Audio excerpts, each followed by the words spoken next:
These are strange times. War, virus, inflation, climate change. Especially times like these make us want to leave our everyday life behind for a few hours. And what better way is there than watching movies? Especially movies that touch us on an emotional, human level. Which brings us to the Lord of the Rings trilogy from 2001 to 2003. Despite all those thousands of movies made by Netflix, Amazon and Disney every month, the original Lord of the Rings trilogy from 20 years ago still ranks among the absolute finest productions ever made. But how is it possible that these films are more relevant to us today than 99% of all recent productions, including Amazon Prime series The Rings of Power? Thanks for tuning in. In his 1949 book, A Hero with a Thousand Faces, Joseph Campbell talks about the fact that all heroic stories in the myths and sagas of our world are constructed in the same way. Campbell introduces the theory of the hero's journey, which can be demonstrated very nicely using an image. A hero answers the call to adventure, venturing out of the known world, often with the help of a mentor, and consequently being tested over and over again. He suffers setbacks that bring him to the edge of the abyss or beyond, but through his inner strength, he manages to rise above himself and all the challenges. As a result, he is symbolically reborn and returns to his home as a new, changed person. Most major films and franchises follow this hero's journey. Harry Potter, Star Wars, Hunger Games, Bridget Jones, and of course The Lord of the Rings. But there's also a hero's journey in Marvel's Shang-Chi or Thor Love and Thunder. However, after watching these movies, why don't I feel like I want to watch them all over again, while at the same time I can watch The Lord of the Rings trilogy the 10th time without ever feeling bored? The difference is that the hero's credibility in The Lord of the Rings is never questioned. The focus is on making the heroes as credible as possible, and the heroes are allowed to take themselves seriously. There's the Shire as one of the most peaceful places on Earth. We can't help but get carried away by the hobbits and the lifestyle and feel comfortable in their world, because who wouldn't feel comfortable in the paradise on Earth? Everything is so perfect that the feeling of danger looming in the dark is intensified. We fear for the seemingly helpless hobbits, we know what is at stake.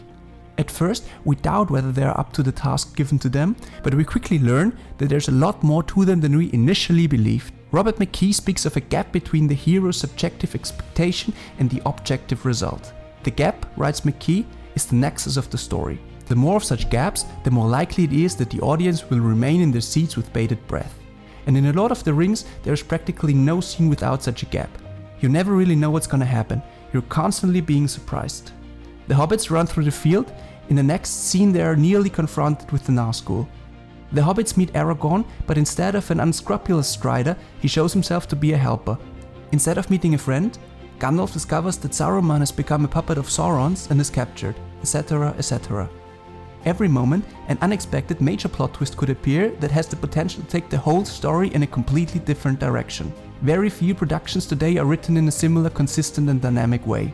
In addition to that, in The Lord of the Rings we have what is probably the most beautiful demonstration of mentor relationships.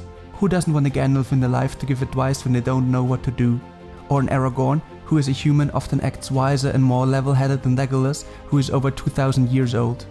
Then, in the first part, we have one of the most tragic, darkest abyss moments in history, which, as an unsuspecting viewer, one would never have expected at all.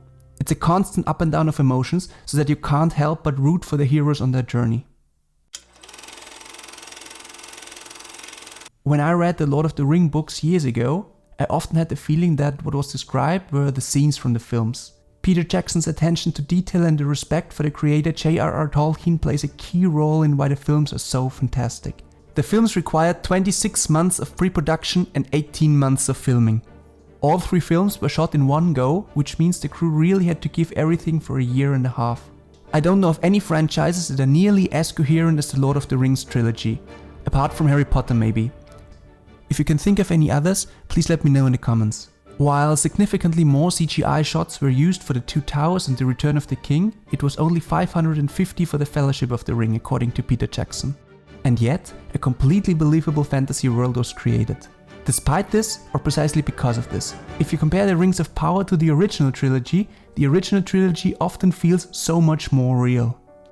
John Howe, one of the most important Tolkien illustrators who worked as a conceptual artist on the film adaptation of the trilogy, spoke of a mythical reality that the crew wanted to achieve through the costumes. The costumes had to look like they'd been worn and been broken and repaired multiple times. In the Forges of Isengard scenes, it was crew members in orc costumes who actually forged weapons, so that they could be used later in scenes. There were people who worked non-stop for 2 years knotting chainmail together. There were 64 different Frodo outfits and over 30 Aragorns. They also had to adjust the size of the hobbits. Elijah Wood is almost 170 centimeters in real life, but the hobbits in the books are on average just about a meter, which means that the filmmakers had to shoot many scenes twice so that all the characters fit their sizes. There's the scene in Bag End with Gandalf and Frodo. It looks like they're in the same hallway talking to each other, but it's actually 2 different shots in 2 different sized hallways, making Frodo look smaller. The filmmakers were lucky that Gimli is about the same height as the hobbit actors in real life, so that the scenes with them in it together didn't have to be shot a 3rd time. Everything has been done to bring Tolkien's vision to the screen, and you can tell in every scene with how much love and dedication this happened. One often has the impression that in modern productions, computer animations are used to hide a weak story. It seems that people think because so much attention is paid to flawless visual effects that it doesn't matter if they pay attention to small details. But it doesn't work that way, because the audience notices things like that immediately. This is an important reason why it's so difficult to lose oneself in Amazon's series Rings of Power if you know and love the original trilogy. The fact that the Elven King, who is supposed to be almost omniscient, is acting very unwisely by simply ignoring the impending danger of Sauron. Or Galadriel jumping from the ship just before Valinor into a sea full of sea monsters, although there is nothing around her. The Amani model hairstyles of the elves, the elven hammer that looks like it's made out of cheap plastic. It's hard to overlook such things, especially with such a strong predecessor as the original trilogy.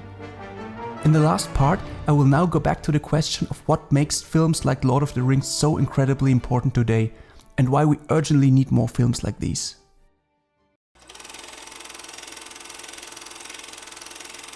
Aside from the very well-written hero's journey, the many plot twists and the attention to detail, there's another reason why the Lord of the Rings films are more relevant today than ever before. The main reason basically why these 3 films are so timeless and relevant. Why we watch them with the same enthusiasm now as we did 20 years ago, and why, in all likelihood, we will still watch them the same way in 20 years from now. That reason is the universal, ever-valid values conveyed in these films. These films are about strong characters who sacrifice themselves for a greater good. We can look up to them without fear of being pulled out of the story by weird, incongruous actions. This clear drawing of the heroes is anything but taken for granted in many modern productions.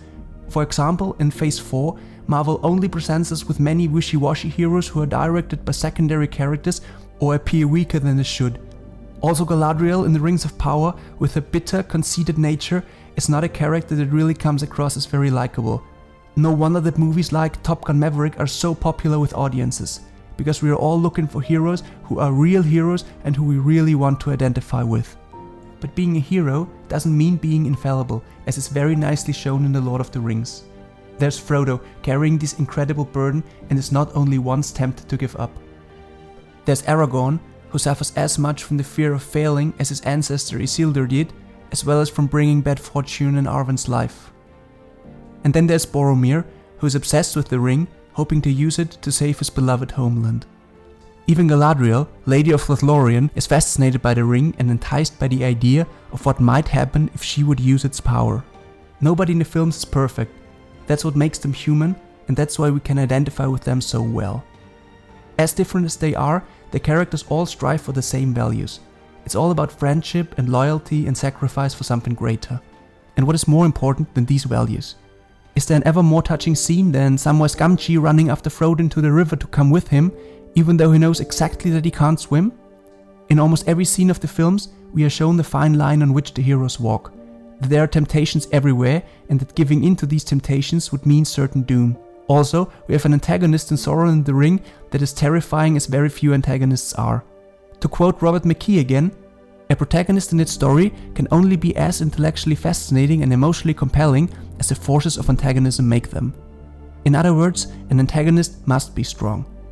Nevertheless, the evil in The Lord of the Rings is never so overwhelming that we as an audience would lose hope. The battle Frodo and his companions often have to fight is an internal battle with themselves to resist the lure of the ring. This is clearly defined in each of the 3 films. Contrary to the Rings of Power series, For 2 whole episodes, everyone is just talking about evil and looking for it, but it's never really shown. Scary scenes, like the Nazgul looking for the hobbits, are missing, but without a real antagonist, the character of the heroes can't really be clearly shown either. Nothing moves forward in the story except conflict, says Robert McKee, which is why the series feels pretty uneventful at places. In the original trilogy, evil is introduced immediately, and that's why it can be shown so well what it means for the heroes to be strong and true to their values, no matter how scared they are, no matter how much at a loss they are. The main message of the films is never to give up hope, no matter how hard it is sometimes. Such messages are essential, especially in turbulent times like these, and they give us strength. How much more fulfilling is watching a story centered around these basic human emotions than the next CGI spectacle without any substance? How much longer will a scene like Boromir's death and his plea for forgiveness linger in our minds than elegant images with no profound meaning? We need more films of substance. The productions nowadays are made faster and faster. So many movies these days can't be taken seriously. One has the feeling that they are written simply to write anything for profit. These are movies one forgets 5 minutes after watching them. But what we need, especially in times like these, are films that speak to our innermost emotions. There is some truth to Aristotle saying that viewers experience a catharsis or a purification of the soul when watching drama. Also nowadays, the focus is often less about filmmaking per se and more about politics, especially because we want to be able to switch off from politics and the media and reality for a few moments. One can tell right away if a film is being made because the authors wanted to write a good story with well-written characters or not. We need more stories to lose ourselves in. Movies like The Lord of the Rings that have retained a certain innocence. Movies that exist because the creators have a real, genuine love of telling timelessly relevant stories rather than being driven by profit. I'm really grateful that people like J.R.R. Tolkien and Peter Jackson exist. If you enjoyed the video, please leave a like and subscribe. Until next time.